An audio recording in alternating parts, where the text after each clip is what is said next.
If you are a health enthusiast and you've been reading blogs or watching YouTube videos, you've probably come across some that are talking about NAD plus. And NAD plus is a form of vitamin B3.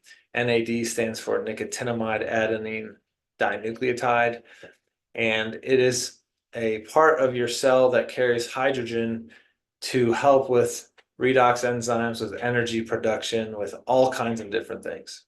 And so in the last few years, there's been an explosion of supplements on the market that contain different forms of NAD, claiming to be anti-aging and put out inflammation and boost immunity, and anything you'd want to see claimed, you're going to see that with these supplements.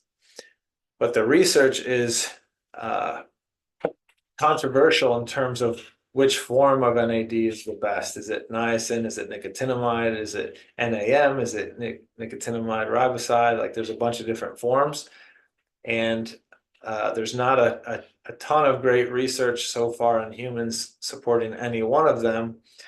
But recently there was an important study published, so we'll get there.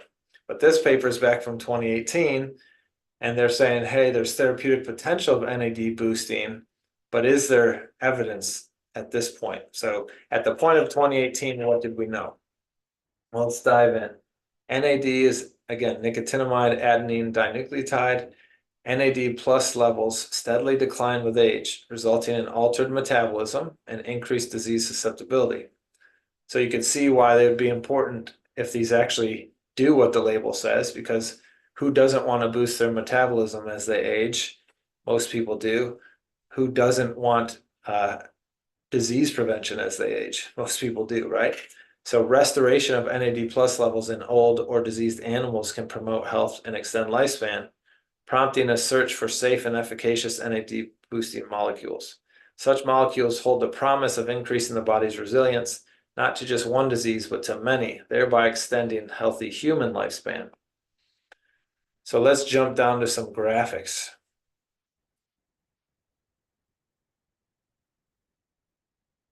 NAD was discovered over 100 years ago. NAD boosters seem relatively safe and have a remarkable ability to prevent and treat diseases, in animals at least. Whether these findings will translate to humans is the next big question, and that's where the research has gone since 2018. But what we know about NAD physiologically is it's not just important for redox reactions, which is like free radicals and eliminating rust associated with that. But here you can see NAD plus also is an important signaling molecule that impacts your circadian rhythm and your ability to sleep and other hormones associated with that. It influences your inflammatory status. It's important for you to repair DNA, which if you don't do that well, it has implications in cancer. Also implications in cancer with cell division. Chromatin and epigenetics, so genetic expression is influenced by NAD. So the hard work you're doing, say, with lifestyle strategies such as diet, exercise, stress reduction, sleep, etc., we do those things hoping to get healthy via the epigenetic influence those things have. If we don't have sufficient NAD plus, we may not get those epigenetic influences. And then mitochondria and metabolism. We've talked at length about mitochondria and metabolism, and mitochondria are the brains of our cell, the energy factories. They control inflammation and immunity and metabolism. So if we don't have sufficient NAD, there's lots of ways the body could go awry for us. Our physiology could go awry. And here's another picture that shows a similar thing, okay? We have NAD plus that impacts all these body systems, but what impacts our NAD plus level? Well, diet does, because we get vitamin B3 or NAD precursors from the diet. Exercise influences our NAD levels. And then the hope is that NAD boosters will as well. So this is what we had in 2018. Now we jump forward to 2022, and a recent paper on mice shows us nicotinamide reprograms adipose, which is fat tissue. Nicotinamide reprograms fat cell metabolism and it increases mitochondrial production to ameliorate obesity. So again, another animal study showing nicotinamide plays big time roles metabolically, this time as it relates to obesity, and that's huge because America's huge. America's overweight and obese. So if this mouse study would translate to humanity, nicotinamide would be big time important. The problem for pharmaceutical companies is we can get nicotinamide naturally. So they'll want to, of course, create a proprietary form and sell it as a blockbuster drug, but just know you can get it naturally or supplemental form as well. So let's look at this paper. So nicotinamide is a precursor to NAD plus. Okay, so if we're saying nicotinamide or NAD plus or niacin or one of the other forms, it's all precursor for NAD plus. So, quote, the effects of nicotinamide on liver metabolism and disease are well documented. In this study, we found that nicotinamide supplementation significantly reduced fat mass and improved blood sugar tolerance in obese mice. Nicotinamide supplementation upregulates mitochondrial proteins and mitochondrial biogenesis, which is it upregulates mitochondrial production or biogenesis. They'll reproduce themselves, and that's good for metabolism. In adipose tissue. So in fat tissue, nicotinamide increases mitochondria. And it promotes mitochondrial metabolism like oxidative phosphorylation, which is the most energy efficient way to make ATP or energy in your body. Also fatty acid oxidation and the TCA cycle. Excuse me, the TCA cycle is the most efficient way to make ATP in the body. Oxidative phosphorylation helps feed into that. Nicotinamide activated NAMPT, which is a gene, and increased cellular NAD plus level by 30% in these mice. Unexpectedly, we found that nicotinamide also increased glucose-derived amino acids to enhance glutathione production for maintaining cellular redox homeostasis. So boom, hey, look at that additional benefit. Nicotinamide improved glutathione production. Glutathione's the body's master antioxidant, functions as an anti-inflammatory, as an antiviral, all kinds of benefits there. So taken together, our results demonstrated that nicotinamide reprogrammed cellular metabolism, enhanced fatty tissue mitochondrial functions to ameliorate symptoms associated with obesity. That's big time. And again, that's in mice. If this would translate to humanity, that would be awesome. Could it? Well, here we go with the recent paper from the Journal of Nutrition, Health, and Aging in 2023, published in August, so less than a year old, titled, Increased Dietary Niacin Intake Improves Muscle Strength, Quality, and Glucose Homeostasis in Adults Over 40 Years of Age. So here you go with a human study. They say age-related loss of skeletal muscle mass and strength begins at age 40. Skeletal muscle has a key role in the body's processing of blood sugar. So we've made videos in the past talking about skeletal muscle as a marker for longevity. Okay, the more lean muscle mass you have as you age, your decreased risk of disability and early death. The healthier bones you'll have, the healthier metabolism you'll have, the healthier blood sugar you'll have. So we want to preserve skeletal muscle mass and build skeletal muscle mass as long and as much as we can. This study looked at NHANES data, so CDC data that surveys the population to look at people as they age to compare their niacin intake along with their total lean mass, their grip strength, their lean mass on their arms and legs, their total fat, their trunk fat, their bone mineral density, their HOMA score, so that's tied to their blood sugar and insulin levels and insulin resistance, diabetes, their fasting blood sugar, fasting insulin, and sarcopenia risk. Sarcopenia is skinny fat. You might not be fat, but if you have too low muscle, you're relatively fat, you're skinny fat, right? So you don't want to be sarcopenic because that's low muscle mass and a higher relative fat, even though you might look like a twig.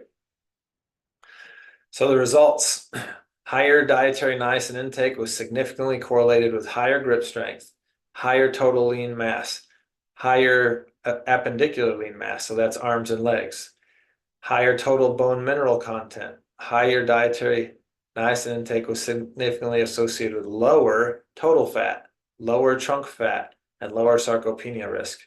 In addition, niacin significantly reduced HOMA scores, fasting blood glucose, and fasting insulin. So dietary niacin intake reduced your diabetes risk. In conclusion, niacin is associated with improved body composition, characterized by higher muscle mass and lower fat content, and improves glucose homeostasis in dietary doses. Dietary niacin supplementation is a feasible way to alleviate age-related muscular loss. Why is the key word there dietary? Because dietary dose, you can get it from your nutrition. Okay, so again, as this shows out, if this continues to show up well in humans and yield benefits that we hope it does, big pharma will want to make a blockbuster drug out of this. But here's a study showing you can get all of these longevity promoting, health promoting, quality of life promoting benefits from dietary levels, just from food. What are those levels, you ask? Good question. Let's scroll down through all the data they give you here. All right, so as it relates to grip strength, for every 1 milligram per kilogram of body weight increase in daily niacin intake through the diet, grip strength increased by 0.25% per kilogram, or excuse me, 0.25 kilogram per kilogram body weight. So a kilogram is 2.2 pounds. So that's about a half pound of grip strength per 1 milligram per kilogram niacin intake. That's big. That's big time. That'd be an easy way to gain strength. We talked about how it's positively correlated with all those metabolic findings. Dietary niacin also reduced levels of pro-inflammatory cytokines like interleukin-6 and TNF-alpha in the elderly, so reduced inflammation. All right, here we go. What dose? This study found that in the range of daily dietary niacin intake in the general United States population, the maximum dosage of daily niacin was 238 milligrams. The average dose was 25 milligrams. Okay, so, that's not a lot. 25 milligrams is the average dose. The highest was 238. So somewhere between 25 and 238 is enough to provide these benefits. Dietary niacin, again, was negatively correlated with diabetes, so taking in niacin reduces blood sugar issue risk. This means that niacin improves insulin resistance and glucose homeostasis at dietary levels, or dietary doses. So dietary doses are 250 milligrams or less. When niacin is used as a lipid-lowering drug, they often give it in daily doses of 2 to 6 grams, which far exceeds the daily dietary dose. So again, help you understand dosing. You only need 0.25 grams via diet to get these benefits. Whereas using niacin as, a nutraceutical for cholesterol, you're getting 10x or higher dose than that. And so you need to supplement to get that level. Okay. Adults, skeletal muscle accounts for 40 to 50% of lean body mass in adults and is responsible for most of the body's post-meal glucose processing. Too much adipose tissue adds inflammation. Niacin intake was approximately linearly correlated with most outcomes across the dose range of this study, with no significant plateau phase. So again, whether you were taking the 25 milligrams on up to the 238, the more you took, the more the benefit. Okay, it said is about a linear correlation without a plateau phase. So basically, your body wasn't going to become used to it, at least what they saw in this study. So that's awesome. Now, one thing you need to know is that this was a cross-sectional study, and a cross-sectional study cannot prove causation. It can just show us associations or correlations. So we don't know, if niacin was the direct cause of these changes, but it was associated with them.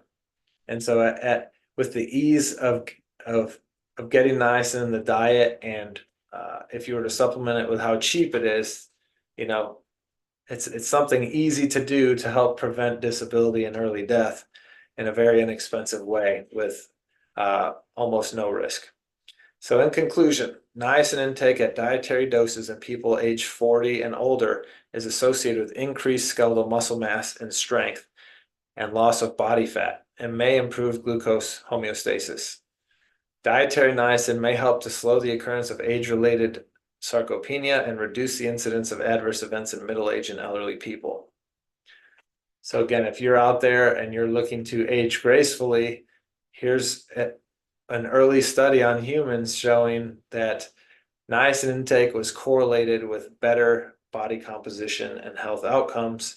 And as the research continues to be done and published, hopefully we'll see this trend continue. In the meantime, what's it going to hurt you to take some niacin, which is a B vitamin you require?